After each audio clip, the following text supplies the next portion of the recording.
ہر صحابی مصطفیٰ کا ہر غلام جس نے نبی کو دیکھ کر کے کلمہ پڑھا، سب کی بڑی شان ہے، بڑی عظمت ہے،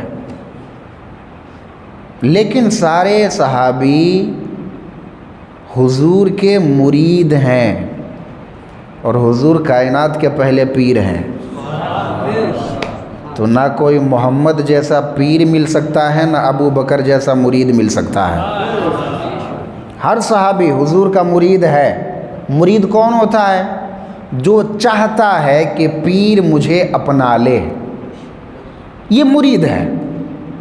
لیکن حضرت عمر صرف مرید نہیں، یہ حضور کی مراد ہیں۔ مرید کون ہوتا ہے؟ جو چاہتا ہے کہ پیر مجھے اپنا لے۔ مراد وہ ہوتا ہے کہ پیر خود چاہتا ہے کہ یہ میرے پاس آ جائے۔ حضور نے عمر کو مانگا ہے خدا سے، فرمایا اللہم اعز الاسلام بعہد عمرین، وفی روایت اخری اللہم اعز الاسلام بعمرین، عمر بن الخطاب اور عمر بن حشام۔ اے اللہ، یہ دو عمر جو ہے، ایک عمر بن حشام جو کہ ابو جہل ہے اور ایک عمر بن خطاب، ان دونوں میں سے کسی ایک کو مولا میرے جھولی میں ڈال دے، اس کے ذریعے اسلام کو عزت اور غلبہ عطا فرما دے۔ حالانکہ اللہ کے رسول چاہتے، نبی کی دعا تھی، اجابت نے جھک کر گلے سے لگایا، بڑی ناز سے جب دعائے محمد، حضور کی دعا تھی، حضور چاہتے تو کہہ دیتے مولا ابو جہل دے دے یا عمر دے دے، کس یا تو اسے دے دے، یا نہیں، اللہ سے دعا کی مولا ان دونوں میں سے جسے تو چنتا ہے اسے چن کر کے مجھے دے دے۔ کیا مطلب؟ حضور نے اپنی اس دعا سے بتا دیا کہ صحابی کوئی خود نہیں بنتا ہے بلکہ خدا چنتا ہے۔ خدا جسے چنتا ہے وہی صحابی بنتا ہے۔ اور ساتھ میں یہ بھی میسج ہم تک پہنچ گیا کہ اگر کوئی صحابی پر اعتراض کر رہا ہے، صحابی پر انکار کر رہا ہے، صحابی پر انگلی اٹھا رہا ہے، تو صحابی پر بعد میں انگلی اٹھا رہا ہے، خدا کے چناؤ پر پہلے انگلی اٹھا رہا ہے۔ خدا نے اسے صحابی کیوں بنایا؟ یہ اس کا اعتراض ہے۔ دعا کی مولا عمر بن خطاب یا عمر بن حشام دے دے۔ اور ایک روایت میں تو ہے کہ خاص کیا اللہم اعز الاسلام بعمر بن الخطاب خاصتاً، مولا خاص کر عمر بن خطاب کے ذریعے اسلام کو عزت دے۔ کیا مطلب؟ سوچو تو ذرا، ابھی عمر ایمان نہیں لایا ہے، ابھی کلمہ نہیں پڑھا ہے۔ جب کلمہ نہیں پڑھا ہے تو حضور اتنی دعائیں دے رہے ہیں، سبحان اللہ۔ ابھی تک کلمہ نہیں پڑھا تو حضور اتنی دعائیں دے رہے ہیں، جب کلمہ پڑھا ہوگا تو حضور نے کتنا نوازا ہوگا، کتنا پیار کیا ہوگا، اور کتنی محبت، کتنی محبت۔ سرکار فرماتے ہیں الحق ينطق على لسان عمر لو كان بعد نبی لکان عمر۔ سبحان اللہ۔ اب کسی شاعر کا کلام نہیں پڑھ رہا ہوں، میں مصطفیٰ کا فرمان پڑھ رہا ہوں۔ بول لو کان بعد نبی لکان عمر لو لم انی ابعث فیکم لبعث فیکم عمر۔ اگر فرمایا کہ عمر کے زبان پر حق بولا کرتا ہے، صرف اتنا نہیں، اگر میرے بعد کسی کو نبی بننا ہوتا تو عمر نبی بن کر کے آتا۔ وَإِنَّ الشَّيْطَانَ من الجن والانسان من الجن والانس لیفر من ذل عمر۔ اور اے عمر، تیرے سائے سے شیطان بھی بھاگ جایا کرتا ہے۔ سوچو، ہم بھی عمر کا ذکر اسی لیے کرتے ہیں کہ عمر کے سائے سے شیطان بھاگ جاتا ہے، تو عمر کا نام ہم لیتے ہیں تاکہ انسان والا شیطان بھی بھاگ جائے، جنات والا شیطان بھی بھاگ جائے، ہر طرح کا شیطان۔ عمر کا نام لو تو ہر طرح کا شیطان دور ہو جاتا ہے۔ سرکار علیہ السلام نے کتنا نوازا ہے، کتنا پیار کیا ہے۔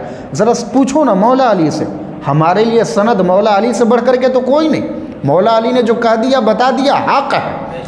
نبی نے فرمایا علی حق تیرے ساتھ ہے، یعنی جہاں علی وہاں حق ہے۔ یہ نہیں فرمایا جہاں حق وہاں علی ہے، فرمایا جہاں علی وہاں حق ہے۔ کیا مطلب؟ اگر کسی معاملے میں تردد کے شکار ہو، دیکھ لو علی کہاں ہے، جہاں علی وہیں حق مل جائے گا۔ علی سے پوچھو عمر کی شان کیا فرماتے ہیں؟ میں سویا ہوا تھا، ایک دن سویا ہوا تھا، خواب میں نے کیا دیکھا؟ خواب میں نے دیکھا، اور خواب بھی کتنا شاندار، میں نے خواب میں اپنے نبی کی زیارت کی۔ سبحان اللہ۔ یہ زمانہ حضرت عمر کی خلافت کا ہے۔ ازالۃ الخفا میں شاہ صاحب نے لکھا ہے، صاحب روض النظرہ نے بھی نقل کیا ہے، فرمایا مولا علی فرماتے ہیں میں سویا ہوا تھا، حضرت عمر کی خلافت کا زمانہ ہے، میں سویا ہوا تھا، میری آنکھیں بند ہوئی، مقدر بیدار ہو گیا، خواب میں نبی کا دیدار ہو گیا، اور میں نے کیا دیکھا کہ مسجد نبوی میں صف لگی ہوئی ہے، حضور امامت کر رہے ہیں، میں حضور کے پیچھے نماز پڑھ رہا ہوں۔ سبحان اللہ، میں حضور کے پیچھے نماز پڑھ رہا ہوں، اور سبحان اللہ حضور تلاوت فرماتے جا رہے ہیں۔ حضور کے تلاوت کرنے ایک ایک آیت سے ایسی لذت آ رہی ہے کہ میں بیان نہیں کر سکتا۔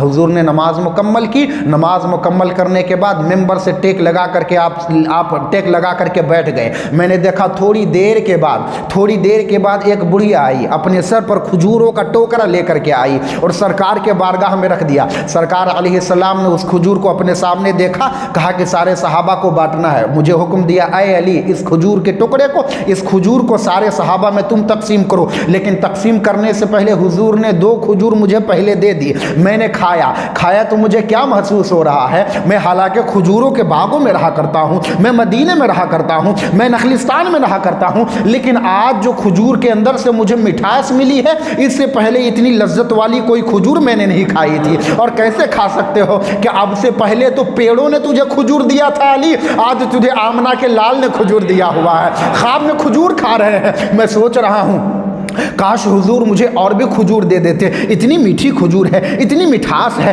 اتنی پیاری کھجور ہے، کاش مجھے نبی اور نواز دیتے، کھجور دے دیتے تو میں اس کی لذت اور بھی حاصل کرتا، میں اس کی حلاوت اور بھی پا لیتا۔ نبی پاک نے دوبارہ دیا نہیں، میں نے سب کو بانٹ دیا، کھجور ختم ہو گئی۔ اتنے میں میرے کانوں میں مسجد نبوی سے مؤذن کی آواز آئی، حی علی الصلاۃ حی علی الصلاۃ حی علی الفلاح حی علی الفلاح۔ میری آنکھیں کھل گئی، میں سمجھ گیا کہ یہ خواب کی بات تھی۔ میں اٹھا اور میں نے مسواک کیا، میں نے وضو کی، وضو کر کے میں مسجد کے طرف چل پڑا، فجر کا وقت ہے۔ اب خلیفہ کون ہے؟ سیدنا امیر المؤمنین عمر بن خطاب ہے، جو خلیفہ ہوتا تھا وہی امامت کے مصلی پر کھڑا ہوا کرتا تھا۔ فجر کی نماز میں سیدنا عمر بن خطاب نماز کے لیے آگے بڑھے۔ مولا علی فرماتے ہیں میں کیا دیکھ رہا ہوں کہ نماز تو عمر پڑھا رہا ہے لیکن لذت رات والی آ رہی ہے۔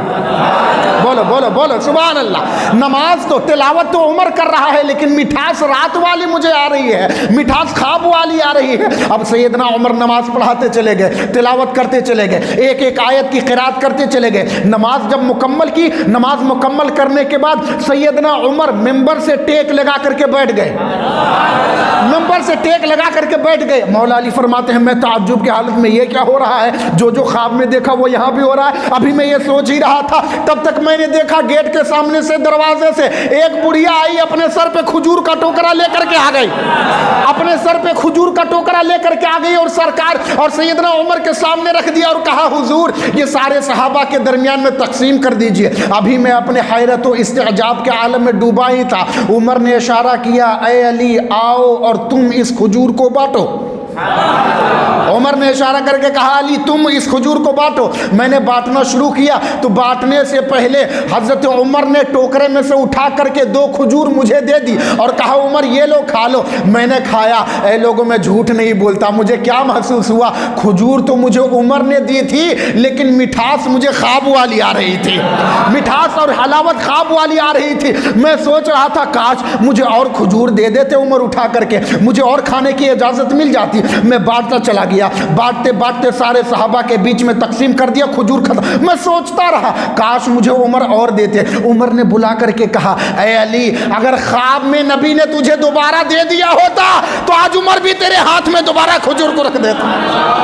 سبحان سبحان اللہ یا رسول اللہ، لو زادک رسول اللہ لزدتک یا علی۔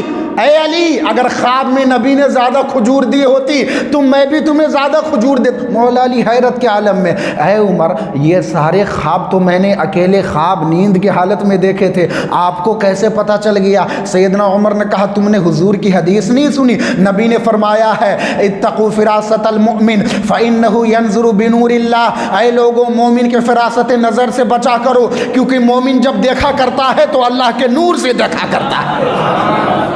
سبحان مولا علی کے زبان سے سنو مولا عمر کی شان۔ سبحان اللہ، وہ عمر جس کے عادہ پہ شیدا سقر، اس خدا دوست حضرت پہ لاکھوں سلام۔ حال حضرت بھی جھوم گئے، ہم زبان نبی، یعنی حضور کے ہم زبان، ہم کلام وحی اللہ تعالیٰ نے قرآن جتنا نازل کیا۔ مولا سیدنا عمر رضی اللہ تعالیٰ نے ایک موقع پر فرماتے ہیں کہ اللہ تعالیٰ نے 3 جگہ پر میرے ساتھ موافقت فرمائی، یعنی کسی چیز کے بارے میں میری جو رائے تھی، اوروں کی رائے کچھ اور تھی، میری اگر رائے کچھ اور تھی، اللہ نے جبریل کو بھیج دیا، جو میری رائے تھی اسی طرح سے قرآن بھی نازل ہو گیا۔ اور امام سیوطی نے تو اس کو 20 مقام اس لیے تو فرمایا ہے سرکار نے کہ ہر نبی کے امت میں ایک محدث ہوا کرتا ہے۔ محدث یہ باب تفعیل سے اس میں مفعول کا صیغہ ہے، ایک ہوتا ہے محدث، یہ وہ اصطلاح ہے جو عام حضور کی روایات میں مشغول ہونے والے کی ہے۔ ختم کر رہا ہوں۔ ایک محدث کون؟ محدث وہ ہوتا ہے کہ جس کی زبان سے خود خدا بات کیا کرتا ہے، یعنی ہر امت میں ایک محدث ہوا کرتے ہیں، اگر میری امت میں کوئی محدث ہوتا تو وہ عمر ہی ہوتا۔ کیا شان اور کیا آپ کی خلافت، سیدنا ابو بکر صدیق نے جب خلافت اپنے آخری ایام میں لکھے ان کے لیے، سیدنا عثمان کو بلایا، عثمان ادھر آؤ، لکھو میرے بعد خلیفہ، اتنا بولے، بیماری کی حالت میں تھے آپ، کمزوری تھی، آپ سو گئے، اتنا بول کر کے آپ سو گئے، سیدنا عثمان نے آگے لکھ دیا میرے بعد خلیفہ عمر بنے گا۔ پتہ ہے صحابہ سب کو پتہ تھا کہ 1 نمبر کس کا ہے، 2 نمبر کس کا ہے، میرے بعد خلیفہ عمر بنے گا، سیدنا عثمان نے خود لکھ دیا۔ جب تھوڑی دیر کے بعد افاقہ ہوا سیدنا ابو بکر صدیق کو، آپ نے بلوایا عثمان کو، کہا کیا لکھا؟ کہا حضور میں نے لکھ دیا، آپ نے اتنا لکھوایا تھا میرے بعد خلیفہ، آگے میں نے لکھ دیا عمر بنے گا۔ کہا کہ اگر تم اپنا نام بھی لکھ دیتے تو کوئی بات نہیں تھی، لیکن میرے دل میں یہی تھا کہ میرے بعد خلیفہ عمر بنے گا، میرے بعد خلیفہ عمر بنے گا۔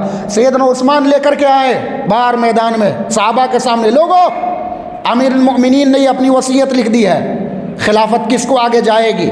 سب سے پہلے اعتراض کرنے کے لیے مولا علی کھڑے ہو گئے، کہا میں نہیں مانتا، یہ جو تم نے وصیت لکھی ہے نا، اگر اس میں عمر کا نام نہیں ہے تو میں نہیں مانتا، اگر اس میں عمر کا نام نہیں ہے تو میں نہیں مانتا، اور اگر عمر کا نام موجود ہے تو سب سے پہلے بڑھ کر کے علی اس کی بیعت کرے گا۔ سبحان، اور جو آپ نے خلافت نبھائی ہے، سبحان اللہ، کیسی خلافت نبھائی ہے، اور کیسے خدا کے خوف سے۔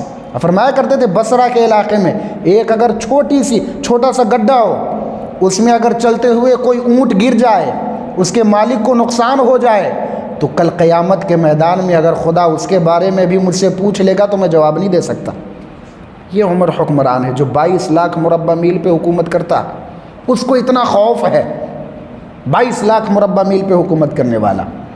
آج کے دور میں اگر کوئی 4 دن کے لیے مکھیا ایم ایل اے بن جائے نا، ایم ایل اے اگر بن جائے تو دیکھو نا 10 دن میں 11 پول ٹوٹ رہا ہے۔ آپ لوگ دیکھ رہے ہیں نا کیسے حکومت کرنے والے لوگ ہیں۔ اس لیے گاندھی جی نے بھی کہا تھا کہ لوگوں میں اپنی بات تمہیں بتاؤں، اگر میں تمہارے سامنے اگر کسی کو میں رول ماڈل بنا کر کے پیش کر سکتا ہوں تو میں کسی کو تمہارے سامنے رول ماڈل، اور جو ہمارے دھرم گرنتھ میں ہے میں ان کو تمہارے سامنے رول ماڈل بنا کر کے نہیں پیش کر سکتا۔ اگر تمہارے لیے بطور حاکم رول ماڈل اگر میں بتاؤں کوئی ہے تو کون ہے؟ وہ مصطفیٰ کا سسر ابو بکر ہے، اور مصطفیٰ کا ساتھی عمر کو میں تمہارے لیے رول ماڈل بنا رہا ہوں۔ اور ایک نے تو حد کر دی، ڈاکٹر مائیکل ایچ ہارٹ، اس نے جو کتاب لکھی ہے نا The 100 the most influential personality in the history, آدم علیہ السلام سے لے کر کے اب تک جتنے انسان گزرے ہیں ان میں سب سے زیادہ جو مؤثر شخصیات ہیں 100 لوگوں کو جمع کیا، اور مبارک ہو آپ کو، وہ ہے عیسائی، مسلمان بھی نہیں ہے، لیکن 100 لوگوں کو جمع کیا ہے تو پہلے نمبر پر ہمارے نبی کو رکھا ہے۔ یہاں تک تو سب نے، یہاں تک تقریباً آپ نے بھی علماء سے سنا ہوگا۔ اس کے بعد کی بات میں بتاتا ہوں، آپ نے پوری 100 کی لسٹ نہیں پڑھی ہے، میں نے پڑھی ہے 500 صفحے کی وہ کتاب، 52 نمبر پر اس نے عمر بن خطاب کو رکھا ہے۔ اور وہ لکھتا ہے کہ اے لوگوں، پتہ نہیں ویسٹ اور مغرب کے لوگوں کو کیا ہو گیا کہ سیزر کی کہانیاں، قیصر کی کہانیاں تو پڑھتے ہیں، لیکن ذرا ایک مرتبہ وہ جا کر کے عمر بن خطاب کو بھی تو پڑھ لے کہ آخر عمر کون تھا۔ میں یہ کہنے پر مجبور ہو گیا ہوں، if Islam had produced another Umar, there would be no religion in the face of the earth but Islam۔ کہ اگر اسلام میں ایک اور عمر پیدا ہو جاتا تو پوری دنیا میں اسلام کے علاوہ کوئی دین نہیں بچ پاتا، پوری دنیا میں اسلام ہی اسلام نظر آتا، ایک اور عمر ہو جاتا تو۔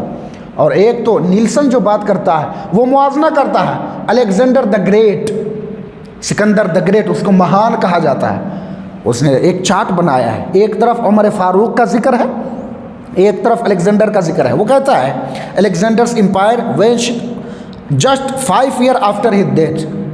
وہ کہتا ہے کہ الیگزینڈر نے جو حکومت کی پوری دنیا پر، 5 سال کے اندر اندر اس کی پوری حکومت ختم ہو گئی، لیکن عمر نے جو 10 سال میں حاصل کیا تھا، جس علاقے کو فتح کر لیا تھا، آج بھی اللہ اکبر کی صدائی وہاں پہ گونج رہی ہے۔ عاجزی اور انکساری کہ جب ایک جگہ سے مال غنیمت میں کپڑا آیا، سب کو بانٹا گیا، سب کو بانٹا گیا، تو کپڑا اتنا سب کو نہیں ہوا کہ کسی لمبے آدمی کا کرتا بن پائے۔ دوسرے دن لوگوں نے دیکھا جمعہ میں کہ عمر فاروق اپنا کرتا اسی کپڑے کا بنا کر کے پہنے ہوئے ہے۔ ایک عام آدمی نے کھڑے ہو کر کے پوچھ لیا، عمر کیا تم نے کوئی یہ تو نہیں کیا ہے، کوئی گھپلا تو نہیں کیا ہے؟ جتنا کپڑا سب کو ملا ہے اتنے کپڑے میں تو کسی اتنے لمبے آدمی کا کرتا بن نہیں سکتا ہے، تمہارا مکمل جبہ اور کرتا کیسے بن گیا؟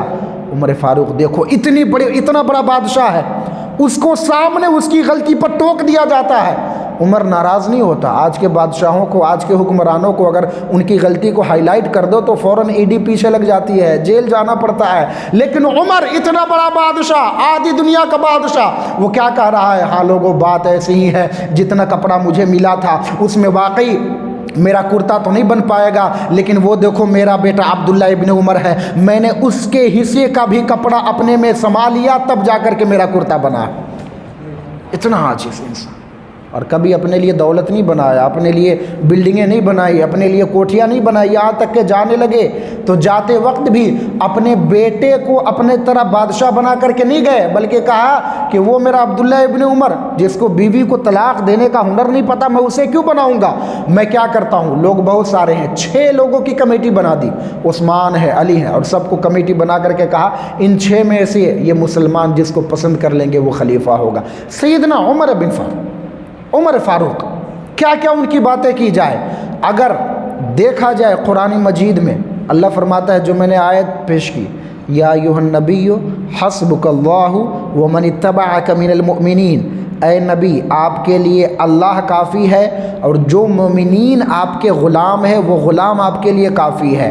اب مفسرین نے لکھا ہے یہاں پہ مومنین سے مراد کیا ہے؟ ایک ابو بکر کی ذات ہے، ایک عمر کی ذات ہے، یعنی اللہ بھی اپنے نبی کو دلاسا دے رہا ہے، اے میرے محبوب دین کے کام میں گھبراتا کیوں ہے؟ تمہارے ساتھ تو عمر آ گیا ہے۔ اور جب عمر آئے ہیں اسلام میں، سبحان اللہ، عمر آئے ہیں اسلام میں، اور اتنا نیڈر آدمی، 40 لوگوں کے 20 لوگوں کی صف بنا کر کے، ایک صف کی حفاظت میں سیدنا عمر، ایک صف کی حفاظت میں سیدنا حمزہ، دونوں، اور سرکار علیہ السلام سے عمر نے کہا یا رسول اللہ کیا ہم لوگ حق پر نہیں ہیں؟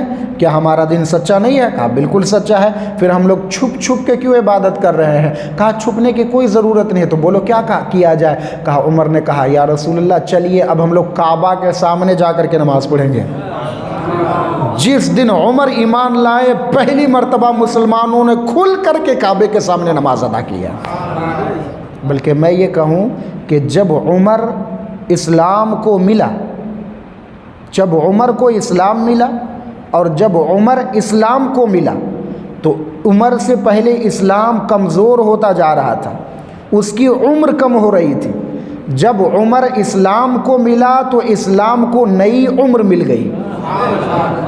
یہ عمر ہے اسلام کی، جب تک یہ کائنات رہے گی ہر بیان کرنے والا جب بھی قرآن بیان کرے گا، اسلام کی تاریخ بیان کرے گا، سیدنا عمر کو وہ کبھی نکار نہیں پائے گا۔ بس بات یہ ہے، دیکھو میرے دوستو، سیدنا عمر بن خطاب اپنے مزار میں حضور نے ان کو اپنے ساتھ رکھا ہے، اپنے ساتھ رکھا ہے، میں نے عرض کیا نا کہ من زار قبری وجبت لہ شفاعتی، جو میری قبر کی زیارت کر لے اس کے لیے شفاعت واجب۔ 1400 سال سے جن کو اپنے پہلو میں سلایا ہوا ہے ان کی شان کی بلندی کا کیا عالم ہے۔ اور نبی نے فرمایا ہوا ہے کہ لوگوں، آدمی جس جگہ کی مٹی سے پیدا ہوتا ہے اسی جگہ پہ دفنایا جاتا ہے۔ جہاں سے جس کی پیدائش ہے، جس زمین کے جس حصے کی مٹی آپ کی تخلیق کے لیے تیار کی گئی تھی اسی جگہ پہ انسان دفن کیا جائے گا۔ یہ حدیث آپ نے اگر سن لی تو مجھے یہ کہہ لینے دو کہ میرے نبی، ابو بکر اور عمر اور سیدنا عیسیٰ، یہ 4 شخصیات ایسے ہیں جو ایک ہی جگہ کے مٹی سے پیدا کیے گئے تھے۔ اتنا نبی نے پیار کیا کہ مرنے، اور خود سرکار علیہ السلام جا رہے ہیں، ایک طرف ابو بکر ہے ایک طرف عمر ہے، ساتھ میں جا رہے ہیں۔ لوگوں نے دیکھ کے کہا کتنی پیاری جوڑی ہے، بولو سبحان اللہ، واقعی کتنی پیاری جوڑی ہے، کتنے پیارے لگ رہے ہیں۔ نبی نے کہا پیارے لگ رہے ہیں نا، تو دیکھو ہم اسی طرح دنیا میں بھی ساتھ رہیں گے، اسی طرح قبر میں بھی ساتھ جائیں گے، اور اسی طرح میدان محشر میں بھی ساتھ اٹھیں گے، اور اسی طرح جنت میں بھی ہم ساتھ چلے جائیں گے۔ پیار تھا، محبت تھی صحابہ میں، آپ ایک دوسرے کو دیکھ کر کے خوش ہوا کرتے تھے۔ آج پتہ نہیں لوگوں نے کون سا شوشہ چھوڑا کہ علی ابو بکر کا دوست نہیں، عمر ابو بکر کا دوست نہیں، علی ان سے بغض تھا، عداوت تھی، دشمنی تھی۔ پتہ نہیں تم نے کون سے علی کو پڑھا ہے، پتہ نہیں تم کس عمر کے بارے میں جانتے ہو۔ ہم نے جس عمر اور علی کو پڑھا ہے، سنو، سیدنا علی، مولا عمر، سیدنا ابو بکر، تینوں اور حضور بھی ساتھ میں بیٹھ کر کے کھجور کھا رہے ہیں۔ کھجور جب آدمی کھاتا ہے تو کھجور کی گٹھلی کو آپ لوگ کھا جایا کرتے ہیں نا، کیا کرتے ہیں؟ نکال دیا کرتے ہیں باہر۔ کھجور کھا رہے ہیں، ابو بکر صدیق بیچ میں بیٹھے ہوئے ہیں، سیدنا مولا علی، ابو بکر صدیق دائیں طرف ہے۔ کھجور کھائے، کھا کر کے گٹھلی سیدنا علی کے آگے ڈال دیا۔ سیدنا عمر کھجور کھائے، کھا کر کے گٹھلی سیدنا علی کے آگے ڈال دی۔ ابو بکر صدیق، سیدنا عمر، ان دونوں کے سامنے کھجور کی کوئی گٹھلیاں نہیں، اور سیدنا علی کے سامنے بہت زیادہ کھجور کی گٹھلیاں ہو گئی۔ سیدنا عمر نے سوچا کہ تھوڑا مزہ لیتے ہیں، سرکار کے بارگاہ میں عرض کیا، یا رسول اللہ دیکھیے تو مولا علی نے کتنی کھجور کھا لی ہے کہ اتنی ہڈیاں جمع ہو گئی ہے، کتنی کھجور کھا لی ہے انہوں نے۔ سیدنا علی نے کہا، یا رسول اللہ میں نے کھجور کھائی تو ہڈیوں کو پھینک دیا، میرے دونوں ساتھیوں نے تو ہڈیوں کو بھی کھا گیا، یہ گٹھلیاں بھی کھا گئے، ان کی گٹھلیاں بھی نظر نہیں آ رہی۔ اتنا پیار تھا ان میں آپس میں، اتنی محبت تھی۔ تاریخ، مورخ چاہے جو بھی کہہ لے، قرآن کی یہ آیت اس پر چپیٹ لگاتی رہے گی، والذین معہ اشداء علی الکفار ورحماء بینہم، کہ جو محمد کے صحابہ ہیں کافروں پر تو سخت ہیں لیکن آپس میں پیار کرنے والے ہیں، آپس میں محبت کرنے والے ہیں۔ لقد رضی اللہ عن المؤمنین اذ یبایعونک، یہ جو رضوان کی آیت میں لقد آیا ہے، اے مورخ تیرے تاریخ کا رد آیا ہے۔ اللہ تبارک و تعالی ہم سب کو صحابہ اور اہل بیت کا غلام بنائے، ہمیشہ ہمیں مخدوم پاک آپ کی تعلیمات اور آپ کے فرمودات پر عمل کرنے کی توفیق عطا فرمائے۔